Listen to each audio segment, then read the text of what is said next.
My wife compared me to her friend's perfect husband. My comparison made her perfectly single. She wanted perfection, got perfect karma instead. Update 2 Thursday was when she made her biggest mistake. She brought up intimacy and romance, comparing how thoughtful and attentive her friend's husband was in their private moments. She didn't give explicit details, but she made it clear that I was lacking in areas that apparently mattered a great deal to modern wives. This was the line I'd been waiting for her to cross. Once she started comparing our intimate life to another man's performance, she moved from criticism into complete disrespect. She was essentially telling me that another man was better than me in every way that mattered to her as a woman. I listened to every word without interrupting. When she finished her comparison, I told her she made some very interesting points about what she needed from a husband. I said I was glad she felt comfortable enough to be so honest about her expectations. She looked satisfied, thinking she'd finally communicated her needs effectively. What she didn't understand was that she'd just given me everything I needed to end this marriage with absolute justification. By Friday of that 4th week, the pattern was completely established. Every conversation was a comparison. Every interaction was a test that I was apparently failing. She'd found a weapon that she thought would force me to change, and she was using it relentlessly. But I had a different plan entirely.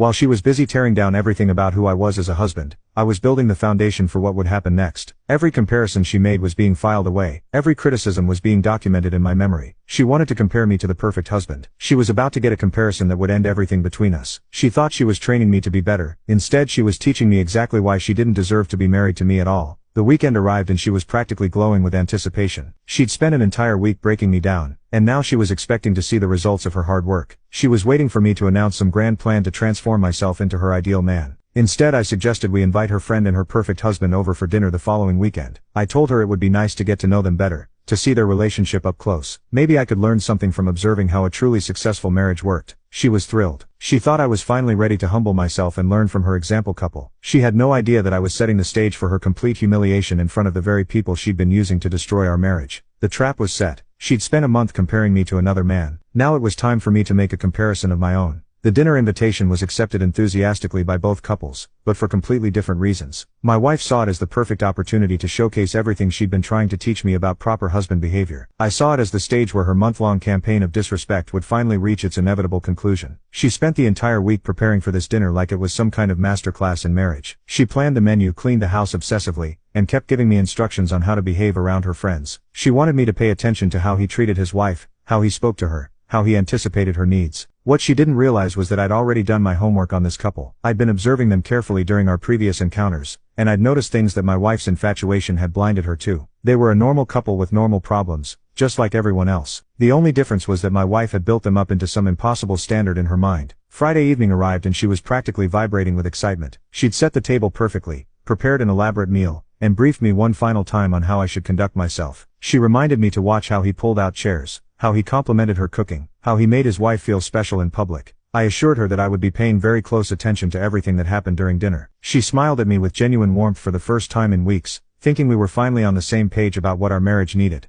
They arrived exactly on time, and the evening started smoothly enough. He was polite, she was friendly, and my wife immediately began her performance as the perfect hostess. But more importantly, she started pointing out every little thing he did that I apparently should be doing too. When he complimented the appetizer, she looked at me meaningfully and said that it was so nice when husbands appreciated the effort their wives put into cooking. When he offered to help clear plates, she mentioned how helpful it was when men participated in household tasks. Every gesture he made became a teaching moment for her inadequate husband. I played my part perfectly. I agreed with every observation she made. I nodded when she pointed out his good manners. I thanked her for helping me notice things that good husbands do for their wives. She was getting exactly the response she'd been working toward for a month, but I was also watching his wife's reactions to my wife's behavior. She was becoming visibly uncomfortable with the constant comparisons. She could see that my wife was using her husband as a weapon against me and it was making their evening awkward. She kept trying to change the subject, but my wife wouldn't let it go. The main course was when my wife made her first major tactical error. She started telling them directly about her month-long campaign to improve our marriage. She explained how she'd been helping me understand what modern wives expect from their husbands by showing me examples of how successful couples interact. His wife looked mortified. She clearly hadn't realized that their private life had been turned into a comparison tool for our marriage problems. Her husband looked equally uncomfortable, but my wife was too excited about her teaching methods to notice their reactions. She continued describing how she'd been pointing out all the ways that their marriage was superior to ours, how she'd been using their relationship as the standard that I needed to reach if I wanted to be considered a good husband. She was proud of her systematic approach to marriage improvement. Now you can watch the third part by pressing share and more.